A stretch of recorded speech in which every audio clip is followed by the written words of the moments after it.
முதல் வாசகம். புனித பவுல் தீமோத்தேயுவுக்கு எழுதிய முதல் திருமுகத்திலிருந்து வாசகம். அதிகாரம் 6, இறைவசனங்கள் 13-16 முடிய. அனைத்துக்கும் வாழ்வளிக்கும் கடவுளின் முன்னிலையிலும் பொந்தியு பிலாத்துவின் முன் விசுவாசத்தை சிறப்பாக அறிக்கையிட்ட இயேசு கிறிஸ்துவின் முன்னிலையிலும் உனக்கு கட்டளையிடுகிறேன். நம் ஆண்டவர் இயேசு கிறிஸ்து தோன்றும் வரையில் குறை சொல்லுக்கு இடந்தராமல் இந்த கட்டளையை அப்பழுக்கின்றி கடைப்பிடித்து வா.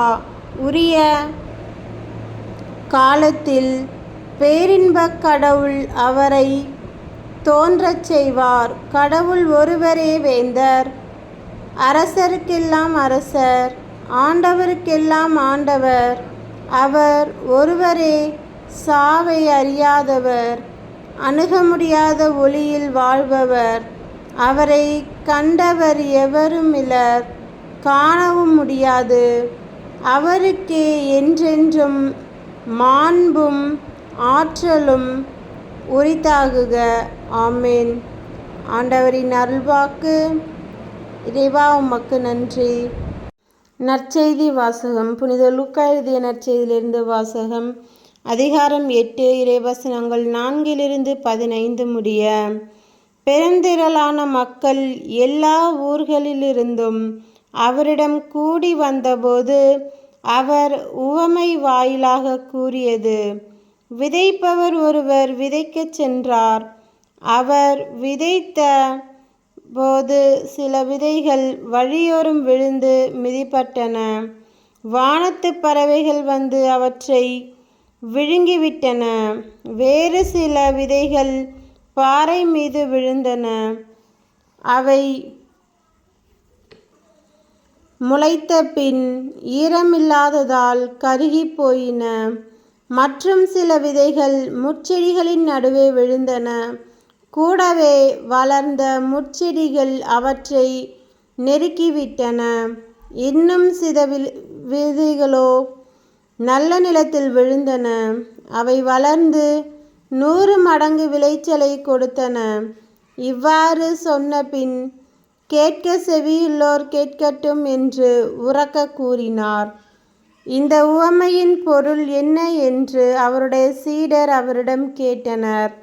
அதற்கு இயேசு கூறியது: இறையாட்சியின் மறைபொருளை அறிய உங்களுக்கு கொடுத்து வைத்திருக்கிறது.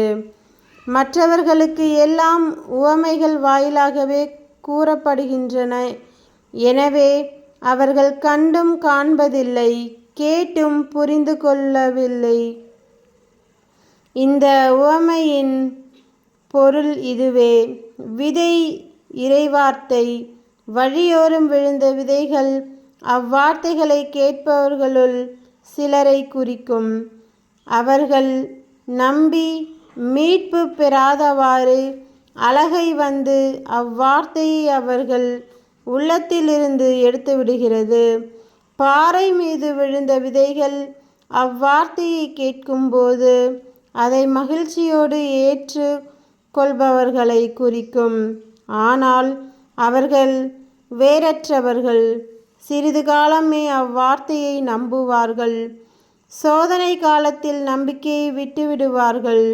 முட்செடிகளுக்குள் விழுந்த விதைகள் வார்த்தையை கேட்கும். கவலை, செல்வம், வாழ்வில் வரும் இன்பங்கள் போன்றவற்றால் நெருக்கப்பட்டு முதிர்ச்சி அடையாதிருப்பவர்களை குறிக்கும்.